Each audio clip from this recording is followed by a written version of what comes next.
Basebone banyabo enchayo na kulwalero nga bulijjo nze Fred Makubuya ndi muzukulu wa Lusimbi tukomyewo twongere okutunulira ensonga enkulu ezigenda ddala maaso mu ggwanga erya Uganda. Njagala kwebaza mmwe basebone banyabo abatugoberera nga muyita mu bitundu ebyenjawulo. Of course bwe bawandagadde okubanga twegattako nate enchayo na kulwalero of course genda ku Smart 24 TV, that is Facebook and Twitter.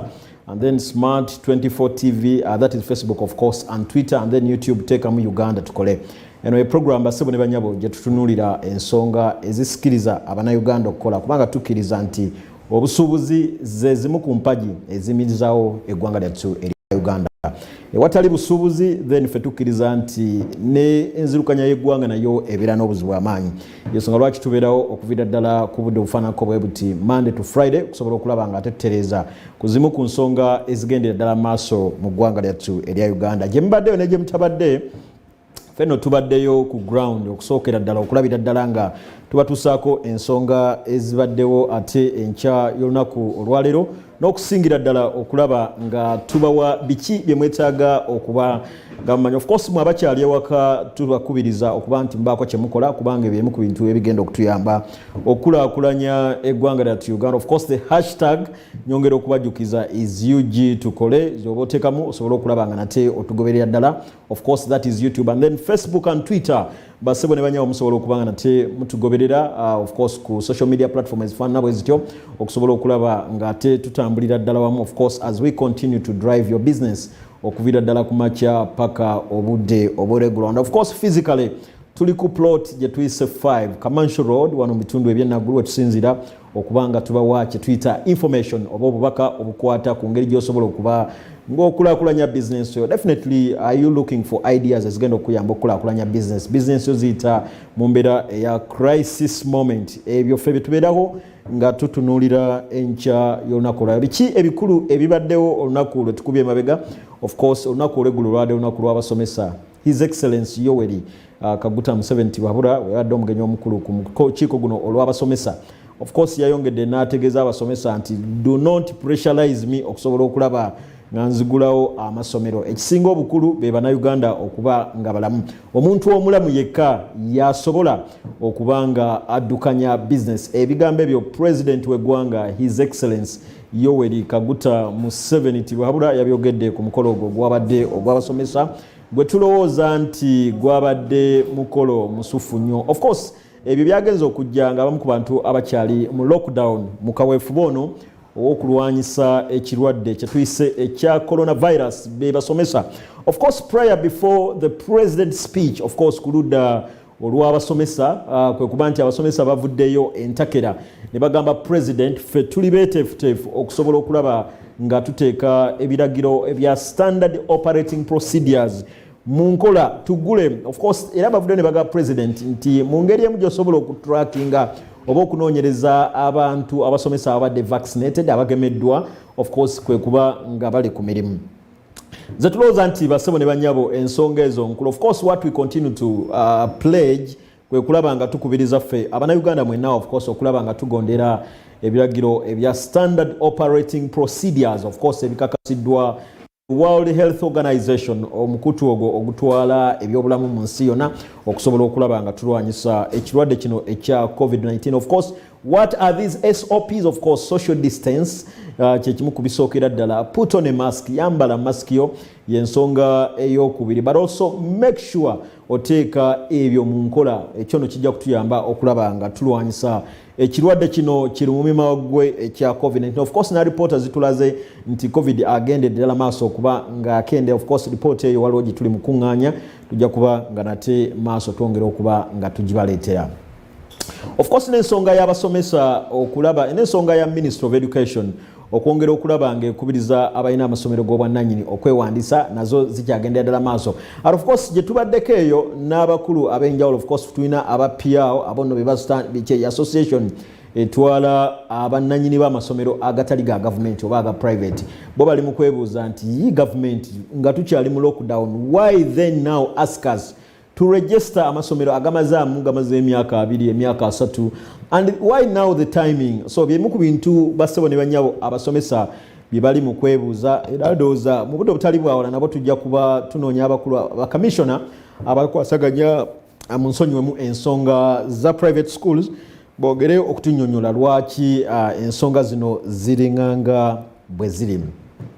And of course nga tuvuddeko eyo ne banyaba olunaku olw'eggulo era ndowooza ebisuubuzi abasuubuzi mu kibuga Kampala byabadde nga biwererako ddala nti enkuba tuli mu sizoni ya nkuba era ndowooza olunaku olw'eggulo enkuba yatonye nyingi seewalala wonna of course ng'ogyeko ebitundu ebirala wabula wano mu masekkati ag'ekibuga ekikulu eky'e Kampala.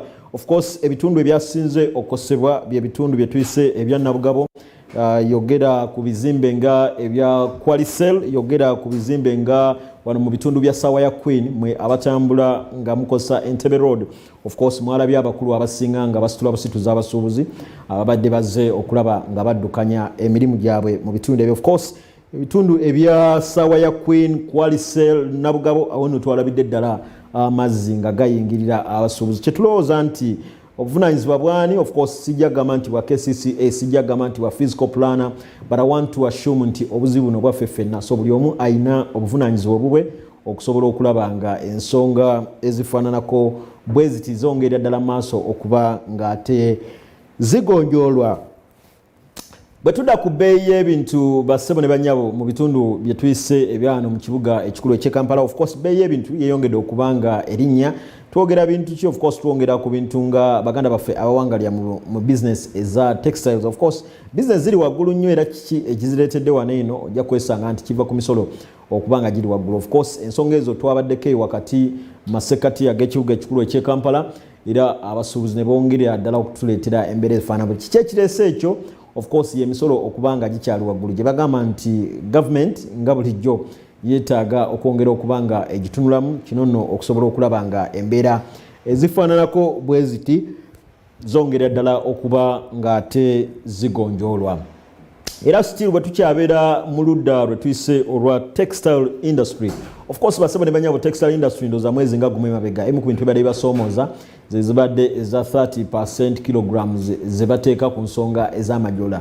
Of course however waayitawo weeks bbiri abasuubuzi ne beekubira omulanga eri ministry of course eya trade industry and cooperative waliwo ministry of course eya finance planning and economic development wamu n'ekitongole kyayo. Of course URA eri under ministry of finance planning and kyetuyise economic development. Bawaayo ekiwandiiko ekiraga nti of course emisolo egya 35% of course ku textiles gyasobola okuba nga ate giteekeddwa to a hold. Of course now the greatest worry is babawa deadline up to 31st omwezi gwe tuyise ogwa December okusobola okulaba nga ensonga ezo bongerera ddala maaso okuba nga bazeekennenya. Abasuubuzi kye bagamba nti deadline yazo egenze esemberera ddala ate nga abasinga already balina ebintu byebaali batumya mu bitundu eby'e Bulaaya okusobola okulaba nga ate bigira mu ggwanga erya Uganda. So what is the cause of the anxiety? Kwe kuba nti deadline eno egenze esembera ate nga abasuubuzi abasinga baali batwala ebintu baali bakola of course baali bakola purchasing order okuva mu bitundu ebyenjawulo. Kyetulowooza nti government nayo yeetaaga okwongera okulaba ng'ate ekitunulamu. Of course as we continue to talk about prices ezeyongedde abakulu era bategeezeza nti when you look at the URA changing values nazo zigende ddala maaso okuba nga zikyuka okuviira ddala ku 1.4 up to 1.6. Of course a dollar increase ogenda okwesanga nti there is an increase of course 2 points okuviira ddala ku 1.4 up to 1.6. Of course wetwogera 1.4 up to 1.6 twogera the URA changing values ezono zezituuse okuva ku 1.4 and then 1.6 dollar increase. Of course there is an increase of just 2 points. Zetulowooza of course nti si ntono wabula ate zirina kyamaanyi kyezongera kyetuyise ensonga z'ebyobusuubuzi. Of course nakyo kino kyongedde increase kwe tutitaffe abali mu business z'ama t-shirt ojja kwesanga nti t-shirt yali ku 0.8 kati wetwogera kati erinnye from 0.8 up to 1 and $2.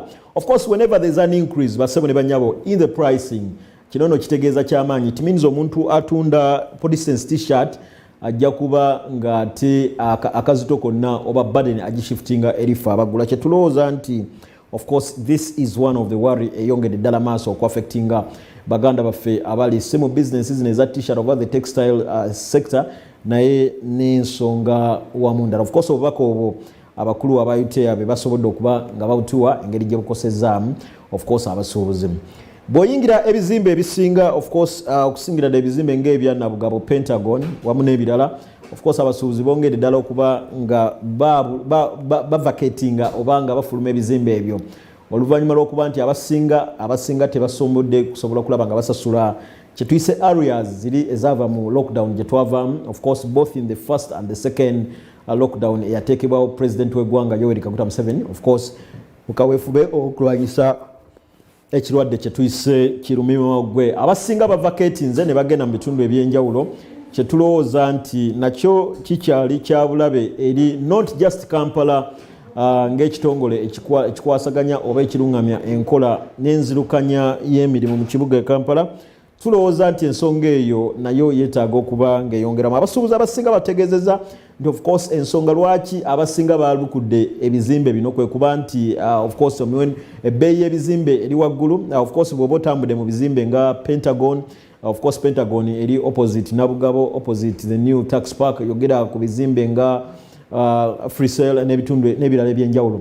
So tulowooza nti ensonga eno of course walina okubeerawo enkwatagana wakati w'abapangisa n'abalandlord ku nsonga efaananako etya ku nsonga gye tuyise ey'ebisale by'ebizimbe. Kitulowooza nti ze zimu ku nsonga ezikyasinze okuba nga ate zaffectinga oba nga zinyigiriza bye tuyise abasuubuzi abawangalira wano mu masekati ag'ekibuga ekikulu eky'e Kampala. Of course ze zimu ku nsonga ezo zetutunuulidde bassebo ne bannyabo ezibaddewo enkya nakola. Of course leero bingi ebigendera ddala maaso betugenda okuba nga twongera ddala okukubamu ttooki okusingira ddala okukakasa nti gwe atambula naffe obeera n'obumanyirivu obeera ne information obeera neki kye weetaaga okuba nga otegera.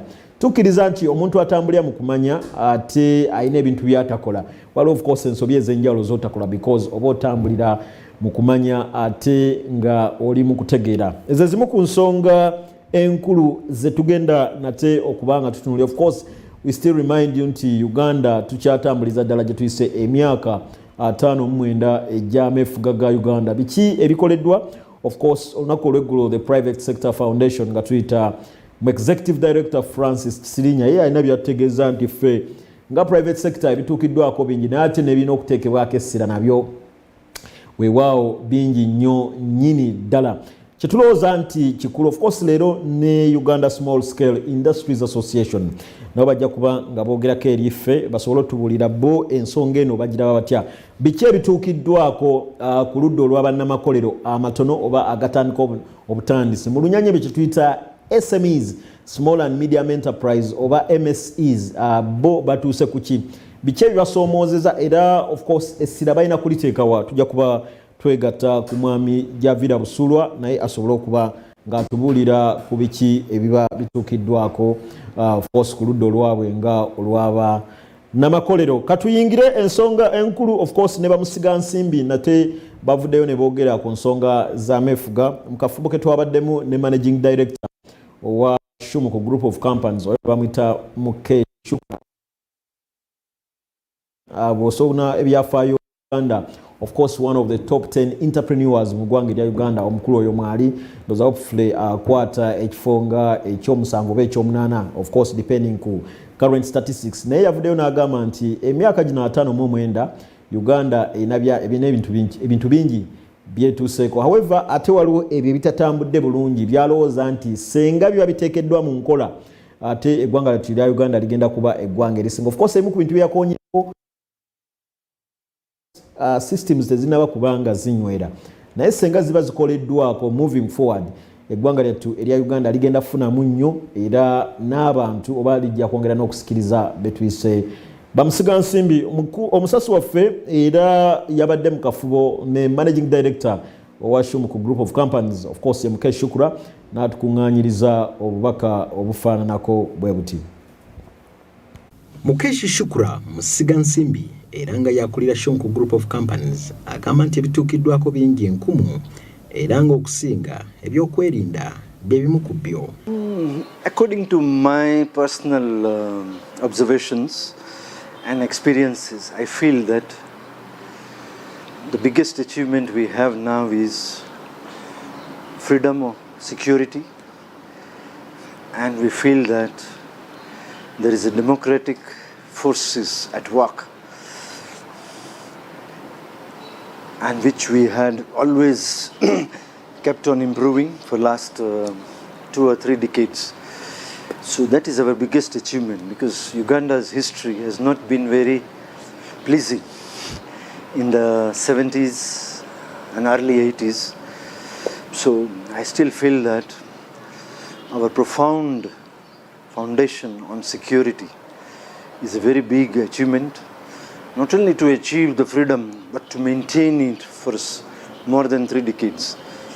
So I feel that there are so many other areas to improve on, but at the same time, the prerequisite of any development in a country is political stability, which we have achieved so far, with individual independence of people to make their own choices in terms of business, in terms of political areas. Weewaawo agamba ebituukiddwako nkumu, naye agamba nti okusomesebwa n'okuzimba emitendera gy'obuweereza mu gavumenti bikulu. We have a lot to improve on, and I feel our biggest weakness is structures, organization and structures, coordination and cooperation, and execution and administration.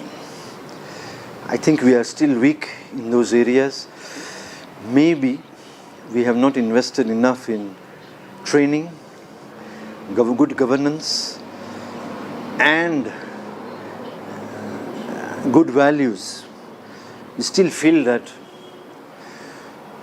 the values are the foundation stone of any civilizations. So good values, good culture, which we always had, has to be reinforced with good structures. Then we can grow as a country. Uganda nga motto yaffe bw'egamba nti lwa Katonda n'ensi yange buvunaanyizibwa bwa buli kinnoomu okulaba nga nnyaffe Uganda.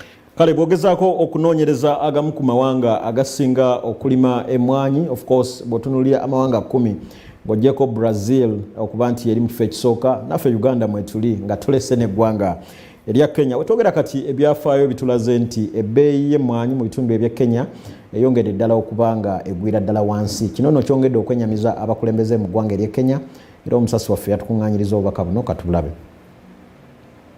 Omuwendo gwa kaawa mu ggwanga lya Kenya gugwiridde ddala okumalira ddala ebbanga lya myaka 2, kati nga kino kizizza nnyo emabega amawanga g'omu Africa agabadde ku mwanjo n'okutunda ebintu byago mu katale k'ebweru. Okunoonyereza okwakoleddwa aba International Coffee Organization mu mwezi gwa May 2020 kulaga nti omuwendo gwa kaawa gugudde okuva ku mitwalo 93 mu mwaka gwa 2018 okutuuka ku mitwalo 77 n'ekitundu mu mwaka gwa 2020. Okugwa kuno mu myaka 2 gino kiviridde ku kusaanyaawo amasamba g'emmwanyi olwo ebirime ebirala ne bissibwamu nga kwogasa okuzimbamu amayumba. Eggwanga lya Kenya lyakutaano ku ago agalima emmwanyi nga liddiridde Ethiopia. Kale ebimu ku bintu ebisoomooza of course kye tuyise abakulu abali mu kuzimba eggaali y'omukka be bannayuganda abasinga abagibeera emabbali, era osanga nti eggaali y'omukka eno yandibadde yaggwa dda, naye ku lw'embeera ezifaananako bwe ziti Uganda yeetaaga okuba nga eteekamu ssente nnyingi okulaba nga ate ecompasatinga oba nga ewa bannayuganda abadde balina ebibanja n'ebitundu Uganda Railway mwesobola okuba nga eyita. Kino nno of course gavumenti yeetaaga ssente meka? Yeetaaga biliyoni zikunukkiriza mu bina okusobola okulaba ng'esasula abannayuganda abawangalya mu bitundu ebyamalabba okusobola okulaba nga ate omulimu no gutandika. Katusooke tulabe emboozi eno bw'efaanana.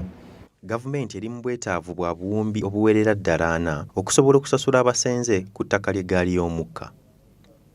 Bino byayogeddwa minisita w'ebyemirimu General Edward Katumba Wamala mu lukyala lwe yakoze eri abatuuze bano mu kibuga ky'Ejjinja. Katumba yayitibwa bannamateeka mu Jjinja okusobola okuddamu eri okwemulugunya kw'abatuuze olw'okulaba nga oluguudo lw'eggaali y'omukka luddaabirizibwa nga lutandikira Malaba okudda e Kampala. Abasenze ku ttaka lino bagenda kuba basasulibwa ku ebyo byonna ebyateekebwa ku ttaka lino. Katumba yayongedde n'ategeeza nga bwe bagenda okukakasa akakiiko ka paalamenti okulaba nga batuuka ku nzikiriziganya okulaba nga bavaamu ensimbi ezinaasobola okusasula abantu bano. Kale ndowooza of course tumanyi nti gavumenti ekola buli ekisoboka okusobola okulaba nga ensonga ezifaananako bwezo zongera ddala maaso okutereera. Of course tumanyi nti ebimu ku bintu ebigenda okutuyamba okukulaakulanya eggwanga erya Uganda of course ku ludda lwe tuyise olwa transportation. Of course fe abaali tusomesa baatugamba nti tulina ebika bya transportation biri bina, the 4 types of transport. Of course tulina air transport ku ludda olwo twogera kati olulimi olw'omubire oba n'ebire oba ne mu bbanga. Of course awo twogera ku nnyonyi ng'eza Uganda era ndowooza tulinayo tutuuse. Of course bwe twogera ku course road transport tuli ku motoka zino ezaffe eza bulijjo. Of course water transport tuba tutambulira ku mazzi, and then finally tuba twogera kye tuyise railway transport. Of course railway transport eno yemu ku transport ezikoze omulimu ogw'amaanyi mu ggwanga erya Uganda. Fe abaali bazikosezaako nga tuva mu bitundu ebya Nassa Road tuva okukola tudde waka tumanyi omulimu gw'amaanyi gwesanga. Yandibadde of course wano etandise naye of course some of the challenges ebitusoomooza nga bino bye twogeddeko enkya y'olunaku olwaleero ze zimu ku bintu gavumenti byekyalwanagana nabyo okubanga ebitereeza. Nga mu mboozi eyo gye tukuleetedde nti gavumenti yeetaaga billions meka, yeetaaga billions 4 okusobola okulaba nga ekompasetinga Abannayuganda ab'enjawulo abali mu bitundu bino. Of course abasinga twalibadde twebuuza nti mugamba nti Northern Bypass lwe lumu ku luguudo olusinga okuba expensive. Gavumenti ekugamba of course through the Uganda National Roads Authority UNRA ekulibwa executive director ayitibwa of course through the executive director akulaga nti Allen Kagina nti sente ezisinga zigenda mu compensation nti oba tunaba kutandika na kuzimba luguudo already nga bamuzukulu ba Lusimbi badde balina plots emabbali baagala obuwumbi n'obuwumbi obw'essente. Kino nno kireetedde enkola ya gavumenti okubanga etambula mpola kati just the compensation of okulaba nti railway line eno eyita mu bitundu ebyamalabba.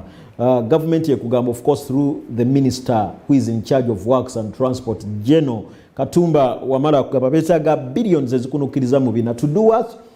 Just to compensate okusobola okulaba nti entambula y'ennyonyi, entambula y'eggaali eno eteekebwa mu nkola. Of course tumanyi nti ekyo gavumenti egenda kukola buli kisoboka okusobola okulaba nga nate ensonga ezo ziteekebwa mu nkola. And of course bassebo ne bannyabo ze zimu ku nsonga ze tutunuulidde enkya y'olunaku olwaleero. Of course more other developing stories zigenda kuba nga nazo twongera okuziba bwaffe nga TV y'omusuubuzi.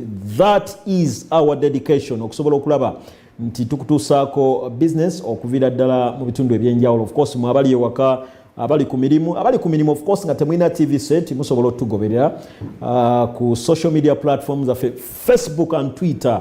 Of course Smart 24 TV and of course atengeno kyetuyise Uganda tukole osobola okutugoberera gwe teka mu YouTube channel ogende oteke mu Uganda tukole ojja kubanga ogoberera programs zaffe. Of course you can also visit us physically ku plot 5 Commercial Road wano bitundu ebya Naggulu wetusinzira okubanga tukwa this updated information in regard to driving business okuviira ddala ewaka paka mu nsi yonna. Ffenno tukkiriza nti ezo ze zimu ku nsonga eziyimirizaawo ensonga ze tuyise ez'ebyobusuubuzi. And of course nga tuvuddeeyo bassebo ne bannyabo of course njagala tutunuulire ebibanda by'ensimbi nga ebimiridde enkya lunaku olwaleero. Of course bwe twogera olulimi lwa forex rates twogera kye tuyise Bank of Uganda. Of course tumanyi nti yeeruŋŋamya banks zino endala, talk about Equity Bank, talk about Centenary Bank, talk about Stanbic, talk about EFC ya mukwano gwange Shem Kakembo, talk about njogere kindekeki.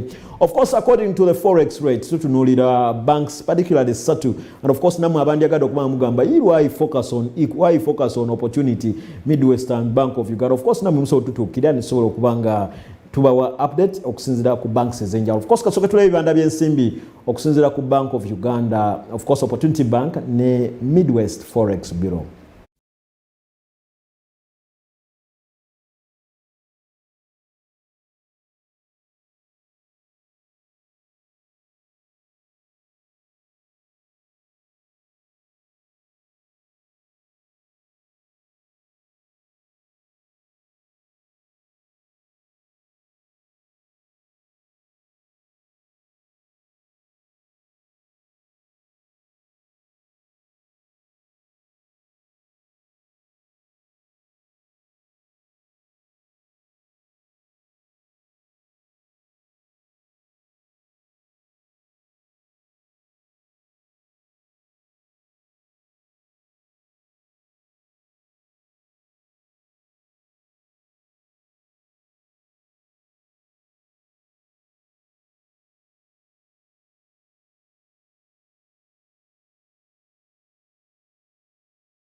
kale of course ensonga z'ebibanda byetuyise ebyensimbi nabyo bwebityo bwebitambula. Of course that is on our update ejja of course buli kumacha Monday to Friday. Of course jetukuwa okusobola okulaba nti gwe otambula mu kibuga Kampala bitubuga ebyenjawulo ng'omanyi biki ebigendera ddala maaso mu bulamu bwo ate ne mu ggwanga erya Uganda. Of course wetutuuka mwezi nga guno ogwa wakati, some of you are clearing bills, abasuubuzi muli mu kusasula rent ate manyi nti of course rent mu musasula mu $. Of course unless the landlord and tenants bill is cleared mujja okusobola okubanga musasulira mu shillings, naye one thing I know ti musasulira mu $. So ndoze ensonga za $, euro, Kenyan shillings and Tanzanian shillings okusinzira ku Bank of Uganda, the twise Opportunity Bank and then the Midwest Forex Bureau nazo musobola okuba nga muzeekenenya. But also manyi nti mulimu ku mwabagenda okubanga mutambula Uganda ne airline eyo yasobodde okubanga etandika egenda direct ya Dubai. Of course ogenda kubanga ate ensonga ezo zisobodde okubanga ate zibatuukako, and of course away from the forex rates byetuyise ebibanda ebyensimbi okusinzira ku banks enkulu ezo. Kasooka twolekere ensonga z'obutale ku ludda olwa ebbeeyi y'ebintu bitambule bityo. Of course njagala travel tips before you go to the market. Manya ki kye weetaaga nti ogenda mu katale, era womanyi nti ngenda mu katale ani gwe ngenda okugulako, ngenda kugula nnyama, ani agitunda. So usually avoid okugenda mu katale nga tomanyi kyogenze gula. Tuukayo omanyi ani agenda okubanga akikuwa, ani agenda okubanga akikuguza. Ekyo kijja kuyamba nnyo okusobola okutambula ate osobola okuba nti ogenze omanyi kyogenda okugula kya ssente bwe ziti ate kisangibwawa. Kale kasooka tulabe ebbeeyi y'obutale. Of course bwe twogera ebbeeyi y'obutale twogera obutale nga Kaleerwe, twogera obutale nga Nakasero wano mu masekati ag'ekibuga ekikulu eky'e Kampala, and of course twogera olulimi lwa Nakawa Western East, that is akatale ak'e Nakawa n'akatale aka Kitintale. Kasooka tulabe ebbeeyi y'obutale bweyimiridde enkya y'olunaku olwaleero.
Kale ndowooza ensonga zetuyise eza price of commodities oba zetuyise ebbeeyi y'ebintu nazo bwe zityo bwe zifaananye enkya y'olunaku luno olwaleero. Of course I have usually said nti bw'obanga oliyo naye wandyagadde okuba ogambe nti muzzukulu wa Lusimi mutunuulidde nnyo Nakasero, Kaleerwe, Kitintale ne Nakawa naffe musobola tutuukira. Of course I have said benamba eziri ku screen yawo gensi ojja kuba oyogera n'omukulu oyo tusobola okubanga tukutuukako. But of course you can of course call us netusobola okubanga otuwa updates ezo nazo tusobola okubanga ziri displayed. Why not abantu basobole okuba nga bazimanya. Of course ebbeeyi y'amatooke ogiraba ekyali a bit constant, but of course due to the changing seasons ffe tusuubira nti ajja kubeerawo slight changes. Of course mu COVID ebintu ebiraba ebbeeyi yali wansi, but of course now it is almost coming to 2 months after the lockdown. Ogenda okwesanga nti things are getting back to normal. Of course ebimu prices zirinnya, ebimu zikka, ennaanansi zo ziraba luli zibadde nga ebbeeyi yaazo eri wansi ddala. Of course nga nyingi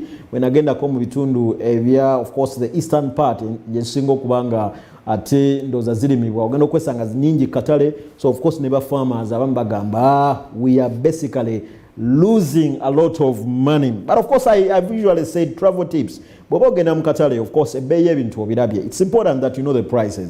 Ffe tuziba wadde ziizo nti ogenda Kaleerwe manya nti ngenda Kaleerwe neetaaga enkota y'amatooke ogirabye nti eri wakati wa nusu kasanvu paka mitwalo 2, 3, 4. Of course erinnyako naawo depending size yayo. Bw'oba ogenda bitundu eby'ekitintale era ndooza ebbeeyi. Of course tukuwa bino so okulaba nti oba oli kitintale tewetaaga te kutambula ogende mu nakasero because oba ogenda kuteeka mu transport oba oli mu bitundu ng'ebyaggayaza road of course yes kangamba oli mu bitundu ebyekanyanya obutale weebuli tewetaaga te kugenda nakasero because olina kaleerwe which is katale ke kamu akasinga okuba akanene akalimu ebintu ebisinga bw'obanga oli mu bitundu bye tuyise ebyannaalya of course naalya nayo erina akatale akayo bw'oba oli mu bitundu ebyekireka there is kireka market bw'oba oli mu bitundu ebyebweyogerere waliwo akatale k'ebweyogerere bw'oba oli ku Entebbe road maybe for instance oli mu bitundu ng'ebyekisenyi waliwo akatale talk about Usafi waliwo Usafi market talk about Wanewandege waffe akatale kali talk about Mulago njogere kindeke kiso all these are commercial places zendowooza nti osobola okuzikozesa nezisobola okuba nga nate zikuyamba manya wa ogenda okulaga nti njagala matooke ngenda gagula wano ekyokubiri of course manya ebintu bino byengenda okubangangula bya sente meka nti omanye nti bya sente bweziti era ngenda kubigula wano.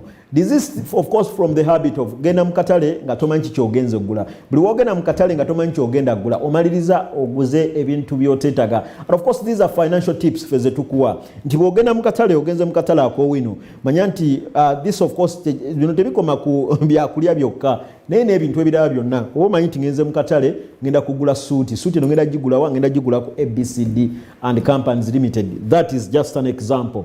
Ani agenda ojinguza is so and so ya sente meka between emitwalo 15 paka ku mitwalo 20. So that usually will help you okusobola okulaba nti you're spending a sente ziri within your means era kijja kuyamba okusobola okulaba nga the personal financial management skills ezo zisobola okuba nga zitambula. Ndowooza nti ensonga eyo basebo ne banyabo mweyonaje musinzo okuba mutulaba ndowooza tegenda kubanga etuleka kyekimu nga tuvudde ku bbeeyi y'ebintu of course awono tuoba twolekera ekisaawe ekikulu eky'Entebbe kyetuyise Entebbe International Updates tuoke tulabe ennyonyi bwe zigenda okuba nga zitambula enkya kose ezimu zaatandise okutambula endala zikyali ku schedule kasooka tulabe ennyonyi ezo basebo ne banyabo.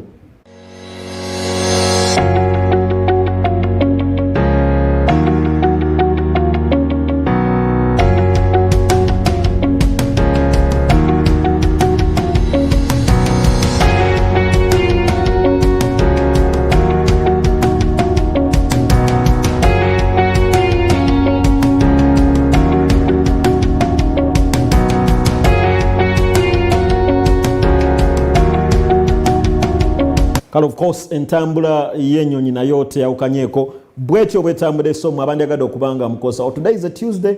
Yes, of course tumanyi nti Uganda Airlines etandika Monday, of course Friday and then Saturday. Of course tumanyi nti zezenaku Uganda Airlines etera okubanga etambula of course kyetuyise direct to Dubai. Of course today definitely is a Wednesday. I beg your pardon. Tumanyi nti of course flight ya Uganda ogende Dubai direct according to Jennifer Bamtarachi, the executive director, akwasaganya director, akwasaganya Uganda Airlines. Of course, you update jisobola okubanga tukosa. So mwabande gado okubanga mutambula, of course, musobola okubanga mukozesa schedule eyo. Of course, travel tips before I nange ndye ku lwendo lwotuze. Make sure abogenda kutambula basebo ne banyabo. Have your documents very ready.